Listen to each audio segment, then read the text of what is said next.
সেনাবাহিনীর প্রতি খোলা চিঠি।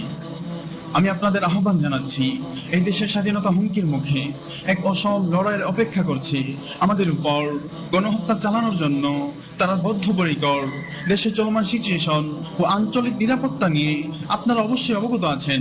আপনারা এটাও জানেন, আপনাদের লিমিটেড ডিফেন্সকে অকার্যকর করতে তারা সার্জিক্যাল স্ট্রাইক চালাবে, স্থল অভিযান চালাবে। শুধু আপনারা না, এই দেশে 20 কোটি মানুষ অস্তিত্ব সংকটে। তাই দেশের পক্ষ থেকে এই দেশের ভূমি রক্ষা করতে আমরা যুবকরা সদা প্রস্তুত ইনশাআল্লাহ।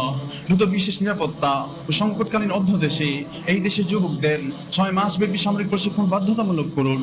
তাছাড়া যুদ্ধকালীন সমরাস্ত্র ও রসদ যোগানে প্রয়োজনীয় সামরিক অস্ত্র কারখানা তৈরি করুন। এই দাবি 2 কোটি যুবকের মাতৃভূমি রক্ষার দাবি। এই দাবি যদি প্রত্যাখ্যান করা হয়, আমাদের দেশের অস্তিত্ব সংকটে আপনারা এই দায়ী থাকবেন। তাই দেশের অখণ্ডতা রক্ষার জন্য এবং পার্বত্য চট্টগ্রাম ষড়যন্ত্র রুখে দিতে দেশের আলেম সমাজ ও বিজ্ঞ ব্যক্তিদের নিয়ে দ্রুত গণঐক্যের আহ্বান করুন এবং দেশকে রক্ষা করার জন্য সামরিক পদক্ষেপ নিন। যুবকদের জন্য বাধ্যতামূলক সামরিক ট্রেনিং ও আজাদের মাধ্যমে আমাদের গড়ে তুলুন। তাহলেই দেশে শান্তি ফিরে আসবে বিইজনিল্লাহ।